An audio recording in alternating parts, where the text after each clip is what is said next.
चलो good morning बच्चों। आज हम 8th क्लास का लेसन नंबर 2 जो है सेकेंड लेसन चालू कर रहे हैं, हमारे आसपास का वातावरण। तो कक्षा 8 का ये क्लास 8 का जो आपका दूसरा लेसन ये है, हमारे आसपास क्या है। आप जहाँ रहते हैं आपके आसपास, हमारे आसपास क्या है, इन सब चीज़ों के बारे में आज हम इस लेसन में पढ़ेंगे। धनवन माँ के साथ बगीचे में घूम रहा था। धनवन क्या था, वो अपनी मम्मी के साथ बगीचे में गया था घूमने। घूमते घूमते उसके मन में एक प्रश्न उठा।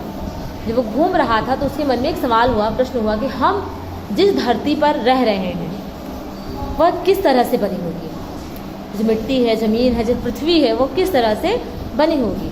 उसके मन में एक प्रश्न उठा। तो धनवन ने प्रश्न अपनी माँ से पूछा। माँ ने कहा कि तुम प्रतिदिन सूर्य को देखते हो। जो सूर्य है हम क्या करते हैं, उसको प्रतिदिन देख रहे हैं। इस सूर्य का भी एक परिवार होता है। सूर्य है उसका भी एक परिवार है, जिसे हम क्या कहते हैं, सौर परिवार के रूप में हम उसको जानते हैं। किस रूप में जानते हैं, सौर परिवार के रूप में पहचानते भी हैं, जानते भी हैं उसको। तो हमारी पृथ्वी जो है इसी सौर परिवार का एक सदस्य है। जो पृथ्वी है हमारी, वो इसी सौर परिवार का क्या है, एक सदस्य है। पृथ्वी सौर परिवार के अन्य सदस्यों के बीच में है। जो अन्य सदस्य हैं ना, तो उन सब सदस्यों के बीच में क्या है, पृथ्वी है।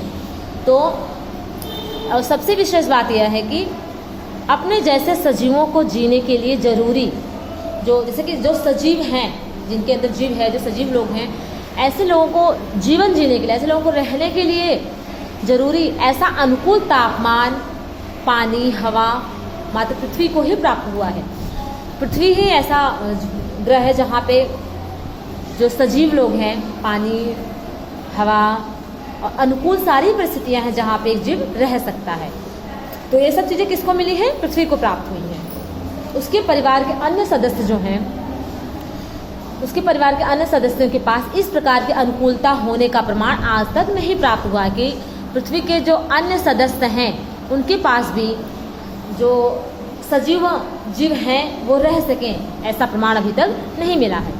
सामान्य रूप से हम ऐसा मान सकते हैं, हम कह सकते हैं कि पृथ्वी सूर्य में से अलग हुई है। जब पृथ्वी का उद्भव हुआ, जब पृथ्वी की शुरुआत मतलब उद्भव हुआ इसका, तब वह आग के गोले के रूप में थी। कैसी थी वो, एक आग का गोला जैसे होता है उस स्वरूप में थी। फिर यह आग का गोला धीरे धीरे ठंडा पड़ने लगा। फिर क्या था, आग का गोला है वो क्या होता है, ठंडा पड़ने लगा। और उसके कई तत्व पहले द्रव स्वरूप में और उसके बाद ठोस स्वरूप में रूपांतरित, मतलब ठोस स्वरूप में बदल गया। और पहले उसमें क्या था, ठोस स्वरूप, और ठोस स्वरूप में रूपांतरित हो, मतलब उसमें बदल गए। इस प्रकार के समय जिन तत्वों का ठोस स्वरूप में रूपांतरण हुआ उसे हम मृदावरण के रूप में जानते हैं। देखो, जब पृथ्वी आग का गोला था, ठीक, फिर वो ठंडा हुई। ठंडा होने के बाद उसमें से कई तत्व निकले, द्रव स्वरूप और ठोस स्वरूप। तो जो ठोस स्वरूप था जब वो बदला तो उसमें से ठोस स्वरूप से क्या मिला, क्या बना। इस प्रक्रिया जिन तत्वों का ठोस स्वरूप में रूपांतरण हुआ उसे हम मृदावरण के रूप में जानते हैं। मृदा मतलब मिट्टी है, मृदावरण, उसके रूप में हम उसको पहचानते हैं। और जिन तत्वों का द्रव स्वरूप में रूपांतरण हुआ उसे हम जलावरण के रूप में जानते हैं। और जो तत्व द्रव स्वरूप में रूपांतरित हुए, बदले गए, उसे हम जल के रूप में जानते हैं। जिन तत्वों का गैस रूप में रूपांतरण हुआ उसे हम वातावरण के रूप में जानते हैं। फिर भी रहने के लिए कठोर सतह और पीने के लिए पानी और सांस लेने के लिए हवा प्राप्त होने के कारण, देखिए यहाँ पे रहने के लिए ज़मीन है, पीने के लिए पानी है और हमें सांस लेने के लिए पर्याप्त मात्रा में हवा है। तो लेने के लिए पर्याप्त मात्रा में क्या, हवा है। तो इस कारण पृथ्वी पर जीव सृष्टि का विकास हुआ और जिसे जीवावरण के रूप में हम पहचाना जाता है। इस तरह पृथ्वी के 4 आवरण अस्तित्व में आए हैं, जिसके बारे में हम आपको आगे बता रहे हैं। देखिए बच्चों, इसी तरीके से आपको समझाने के लिए चित्र के माध्यम से भी समझाया गया है। देखिए आपको वातावरण जो आपका है, देखिए जलावरण, जल है, जल, देखिए यहाँ पे जो जल का उपयोग होता है, यहाँ जलावरण है। फिर यहाँ पे मृदावरण है, मृदा पे घर बने हैं, लोग रह रहे हैं, हाँ। फिर यहाँ पे वातावरण आपका है। फिर यहाँ पे जीवावरण है, जो जीव जंतु हैं हवा में उड़ रहे हैं। तो ये सब क्या है, एक जीव को रहने के लिए, सजीव जीवों को रहने के लिए पर्याप्त मात्रा में सारी अनुकूल चीज़ें यहाँ पे विराजमान हैं। यहाँ पे मतलब हैं, इस धरती पे हैं, इस पृथ्वी पे सारी चीज़ें हैं जो एक जीव जंतु को रहने के लिए, एक जीव को रहने के लिए पर्याप्त मात्रा में सारी चीज़ें यहाँ पे उपलब्ध हैं, जो कि और दूसरे सतह पे देखने को नहीं मिलेंगी।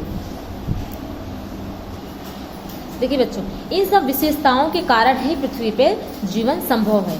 ठीक है, बाकी तो सौर परिवार में बहुत से सदस्य हैं, लेकिन इन सदस्यों के पास जो हैं, जो सजीवों के रहने के लिए अनुकूल चीज़ें उपलब्ध नहीं हैं, जो कि यहाँ पे हैं। यहाँ पे तापमान है, पानी है, हवा है, पृथ्वी है। पृथ्वी को ही ये सब चीज़ें जो हैं, एक सजीव को रहने के लिए सारी चीज़ें जो यहाँ पर उपलब्ध है, जो कि उसके अन्य जो हैं सदस्य, उन सब वहाँ पे जीवन संभव नहीं है। चलिए हम आगे आपको बता रहे हैं। अब देखिए बच्चों, हम मृदावरण के बारे में पढ़ा रहे हैं। हम पृथ्वी के जिस भाग के ऊपर निवास करते हैं, देखो आप जहाँ रह रहे हो वहाँ घर बनाते हो, ठीक है, और मिट्टी है, तो आप जहाँ पे रह रहे हो, हम पृथ्वी के जिस भाग के ऊपर निवास करते हैं, रहते हैं, उस भाग को हम क्या कहते हैं? उस भाग को मृदावरण के रूप में पहचानते हैं। ठीक, तो जिस भाग पे आप रहते हैं उस भाग को आप क्या कहते हैं? मृदावरण। मृदावरण के रूप में आप उसको जानते हैं। मृद अर्थात क्या होता है? मिट्टी होती है। मृदा अर्थात मिट्टी। मिट्टी और आवरण अर्थात सतह या परत। पृथ्वी की ऊपरी सतह मिट्टी, चट्टान जैसे ठोस पदार्थों का बना होता है। जब आप उसको मिट्टी को आप खरोचेंगे, मिलेंगे, तो क्या होगा? उसमें कंकड़, पत्थर, मिट्टी और ठोस होती है उसकी चट्टान, जैसे ठोस पदार्थों का आपका पृथ्वी की ऊपरी सतह पे आपको ये चीज़ें मिलेंगी। इसके कारण यह घनावरण या शिलावरण के रूप में पहचाना जाता है। यह आवरण पृथ्वी की सतह का लगभग 29% भूभाग जो है उसको रोकता है। यह सतह लगभग 64 से 100 किलोमीटर 64 से 100 किलोमीटर जितनी मोटी परत है। यह सभी स्थान पर एक समान मोटाई नहीं है, फिर भी ये कहीं कम होती है इसकी मोटाई, कहीं ज़्यादा होती है, फिर भी अंदर या बाहर एक समान आकार नहीं है। यह लगभग मिट्टी और चट्टान जैसे द्रव्यों की बनी होती है। इस भूभाग पर छोटे बड़े पर्वत, पठारी प्रदेश, मैदान आदि आए हुए हैं। सतह से शुरू करके जैसे जैसे हम गहराई में जाते हैं, वैसे वैसे तापमान में हमें वृद्धि देखने को मिलती है, वृद्धि होती रहती है, होती जाती है। पृथ्वी के भूगर्भ में रही हुई चट्टानों के पिघले हुए स्वरूप को मैग्मा या भूरस कहते हैं। पृथ्वी के अंदर कई गैसें हैं जो गर्म होने से ऊपर की तरफ दबाव बना करके बाहर निकलने का प्रयत्न करती हैं, परंतु ऊपर आई हुई चट्टानों का दबाव भी उतना ही अधिक होता है। इस तरह से गर्मी और दबाव जैसे बल एक दूसरे को संतुलित रखने में सहायक होते हैं। इसलिए तो पृथ्वी की यह सतह फटती नहीं है। जहाँ पे संतुलन नहीं हो बन पाता है, वहाँ की सतह टूट जाती है, और जिसे हम क्या कहते हैं? ज्वालामुखी। ज्वालामुखी हम जहाँ पे सतह जो है संतुलन नहीं बना पाती है, तो वहाँ पे जब सतह टूट जाती है तो उसे हम क्या कहते हैं? वहाँ पे ज्वालामुखी फटता है। ठीक है बच्चों, चलिए हम आगे का जो पाठ है उसके बारे में, हम इस पाठ के बारे में दूसरी वीडियो में हम आपको बताएंगे। आशा करती हूँ आपको ये वीडियो पसंद आया होगा और आगे आप भी कोशिश करिए इसे पढ़ने का और समझने का प्रयास करिए। चलिए धन्यवाद।